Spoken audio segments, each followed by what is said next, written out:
అలాగే చంద్రబాబు నాయుడు గారు మన కలెక్టర్స్ కాన్ఫరెన్స్‌లో చెప్పడం జరిగింది. మీరు బాగా పనిచేస్తున్నారని నేను అనుకుంటున్నాను. నేను బాగా పనిచేస్తున్నానని మీరు అనుకుంటున్నారు. గానీ ప్రజలు మాత్రం మన పాలనని మెచ్చట్లేదు అనేసి. చంద్రబాబు నాయుడు గారు ఇది మాత్రం నిజం. ప్రజలు మాత్రం మీ పాలనని మెచ్చుకోవట్లేదు. ప్రజలకి మీ పాలన నచ్చట్లేదు. అదే విషయాన్ని మేము పదే పదే చాలా సందర్భాల్లో గూడా చెప్పడం జరిగింది.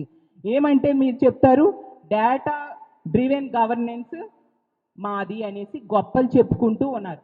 ఏమని చెప్తున్నారు? డేటా డ్రివెన్ గవర్నెన్స్ అంట. గాని తీసుకుంటే దోపిడీ డ్రివెన్ డిజాస్టర్ గవర్నెన్స్ అనేసి క్లియర్‌గా స్పష్టంగా ప్రజలకి ఈరోజు రాష్ట్రంలో అర్థమైన పరిస్థితి. ఎందుకంటే ఈరోజు ఈ రాష్ట్ర చరిత్రలో తీసుకుంటే కేవలం 18 నెలల్లో ఎంత వ్యతిరేకత వచ్చిన ప్రభుత్వం గతంలో ఎన్నడూ చూడలేదు. మీరు దోపిడీదారుల్ని, కబ్జాదారుల్ని, హత్యలు చేసేవాళ్ళు, అత్యాచారాలు చేసే వాళ్ళని మీ ప్రభుత్వ పెద్దలే కాపాడుతూ ఉన్నారు. మీ పార్టీ నాయకులే ఎక్కువగా ఉండే పరిస్థితి ఉంది కాబట్టి ఈరోజు శాంతి భద్రతలు మీ ప్రభుత్వం అధికారంలోకి వచ్చాక ఎంత దారుణంగా క్షీణించాయనే విషయం స్పష్టంగా ప్రజలకు అర్థమవుతూ ఉంది. అలాగే